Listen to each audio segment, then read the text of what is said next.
My question is then, how does coding kind of translate into games? So you're working in kind of the biomedical science field, and Yes. then you kind of looked like saw like what coding was, and you were interested in that. How does that then translate to like going into CRM and product? Yeah, so the coding aspect from my side of the masters was obviously very related to bioinformatics. So taking like patient data and stuff like that and trying to figure out learnings and data analysis from those. It translates into gaming for me more with data is used widely, right? With a lot of gaming companies are data informed or data led. They use the data to find problems or understand problems or just understand the general player base and see what they can find out. So for me going into that, it was mainly used, especially for CRM, was specifically working on VIPs, players at the time in the company I worked at, and utilizing that to kind of go, oh, okay, what do we know about these people? What do they like doing?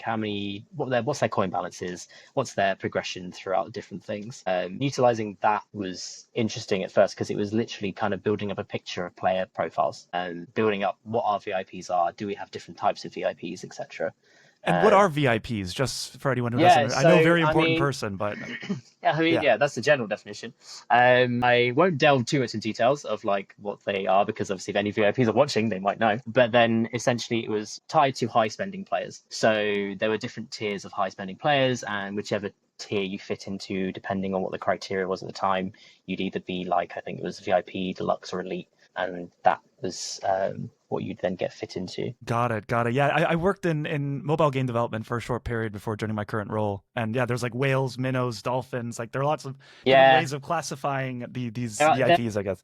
there's different ways of classifying them. I mean, recently there's a lot of articles about how using things like whales and minnows is not good anymore. So we have to find different ways of kind of branding the players in a sense, which sounds really weird to say, like we're branding them as something. But yeah, it's different ways of kind of determining what their profile is for you in the game. Yeah, absolutely. So what we talked offline again, like what how product kind of fits into kind of game development. But I just want to ask you kind of big question here. What does product mean in game development for you? Okay, It's a so big one.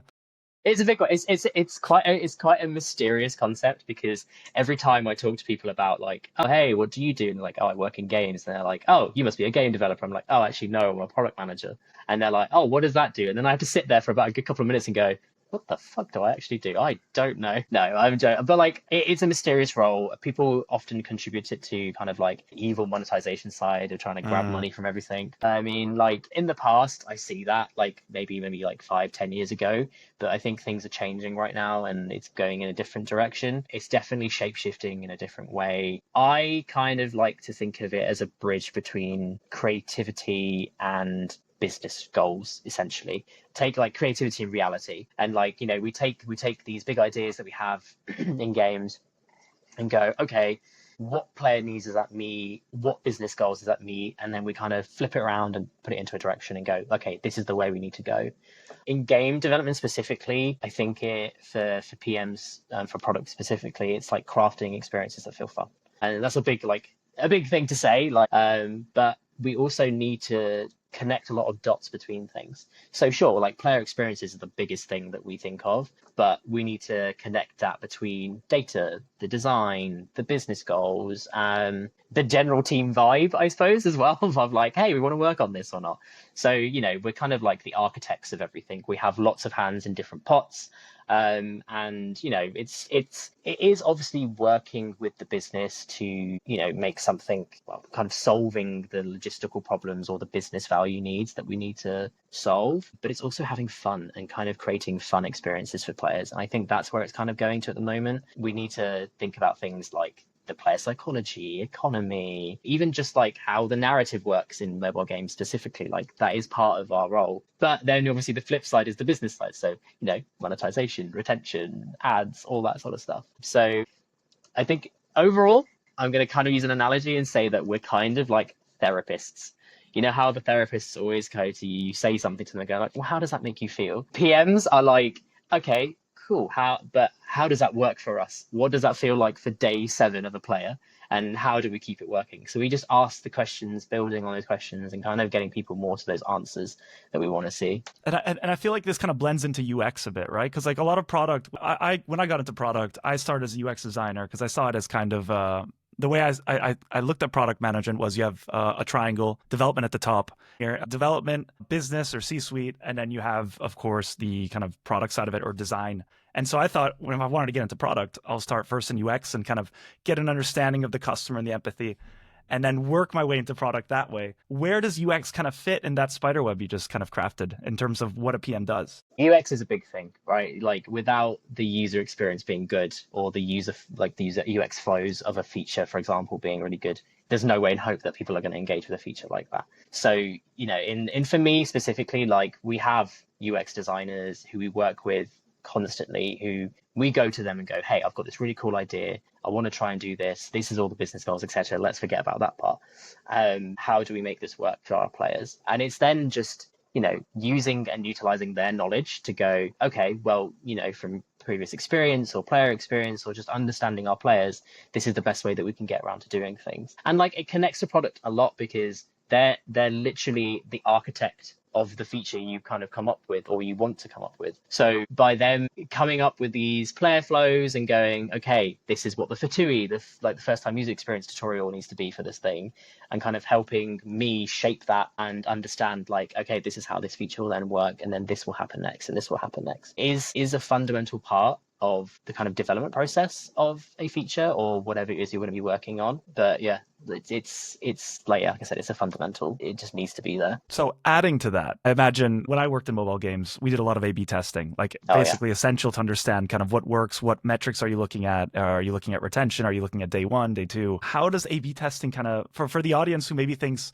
when I first came into product, I thought A/B testing was those things you see in like Mad Men where like everyone's behind like a glass screen and you have like two sets of audiences, everyone using the same thing and there's one person? Or have you seen like Silicon Valley where there's like no, I haven't actually. No. Okay, well, there's a really funny scene where like he's obviously doing the user testing. He's getting everyone's thoughts on kind of the product.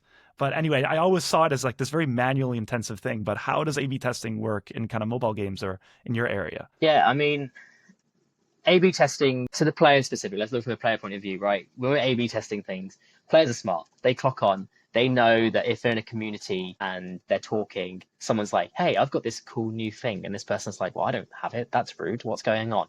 So there's that thing too. So players know that we're testing things and they understand that sometimes we do need to test things. But also the flip side is that they're upset that they haven't got the cool thing that someone else has. But for gaming specifically, so like obviously, don't want to say ignoring the players' side of things, but for mobile games, A/B testing is kind of like structured curiosity, I would say.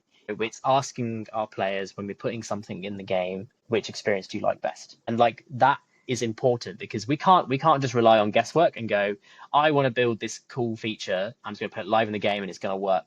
We don't know that. We need to understand what metrics it's moving, how it's impacting players. Do players like it? There's all these questions. So it's important to start A/B testing things, but it's also important to have like good hypothesis driven testing. Right, but also keeping it player focused. The A/B test is meant to help us learn, not to just optimize to make it more monetizing or something like that. But it's also the flip side is like, yes, okay, something could be positive and we could learn it, but it also could be bad and we also learn something too. And like that is learning bad things is always a good thing as well. It sounds weird, it's counterintuitive saying that, but bad can be good and good is also good. Yeah, absolutely. The whole point of product management, I think, to a large extent, is to learn what are the lessons here that we can then extract and then apply to future scenarios. Yeah, and like context matters a lot in those situations, especially for A/B testing.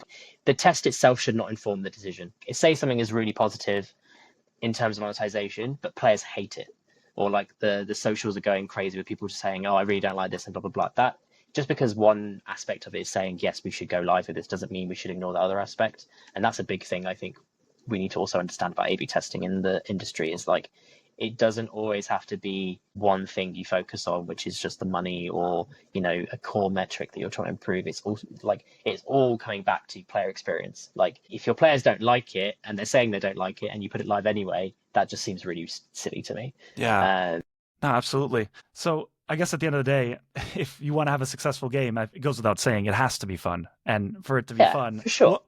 Then what kind of metrics would you be looking at specifically for those interested? Like, okay, I understand A/B testing. I see kind of how it use two different cohorts to analyze kind of behavior. And then you'd make a decision on kind of which kind of test is better, and then you'd make your application. What kind of metrics would you be looking at in terms of making this judgment? It does definitely depend on the hypothesis, right? And the scenario that we're doing. If it's a monetization feature, then obviously monetization is the main thing you're going to look at, right? Like, for example, like battle passes, widely used throughout the industry, throughout games specifically, but it is a key monetization feature, right? So if you're not monetizing from that and that's your main hypothesis, then like that's not the main learning you're getting from. Just generally, what I tend to look for in features is, yes, monetization is a big thing. Are we moving any needles on our ARPDAU? Are we moving needles on retention and just overall like kind of net revenue, so ad and IAPs together? If those kind of changes are happening, that's great. It's good to look at. Then it's more into the kind of secondary side of things is, depending on your game, there's going to be different engagement metrics you would look at. So for Love and Pie specifically, it's things like energy spend, gem spend, completion rates of events. If it's specifically looking at an event, let's say we're looking at a short-term event, if people are engaging and there's a good completion rate of what we've targeted when we've done economy balancing and stuff like that, then, you know, great that we're hitting those targets too. And if those don't align and we've got monetization but no engagement, and or more engagement but no monetization, is then kind of going, okay, how do we find a middle ground between those two kind of main metrics? As much as I said earlier, you know, we're money grabbing, we're not just money grabbing product managers. It is a big thing we look at, right? We are at the end of the day managing a product which manages a business and an industry itself. So if we're not hitting those targets, then, you know, we need to figure out why. Yeah, absolutely. I think that's one of the tricky parts about product management is that at the end of the day, you are beholden to a business that has financial needs, but then you also want to satisfy players and make the game fun. Yeah, exactly. Right. And it's trying to find middle ground between that. And sometimes it's really hard, right? Sometimes you have to be just surely adamant and be like, no, this is a monetization thing. We need to get this going, et cetera, et cetera. But then at the same time, you sometimes feel bad and you're like, oh, I know people are going to hate us for doing so or whatever. But, you know, if you test it and it works and it's done what you needed to do, then there's no reason why you shouldn't be doing it.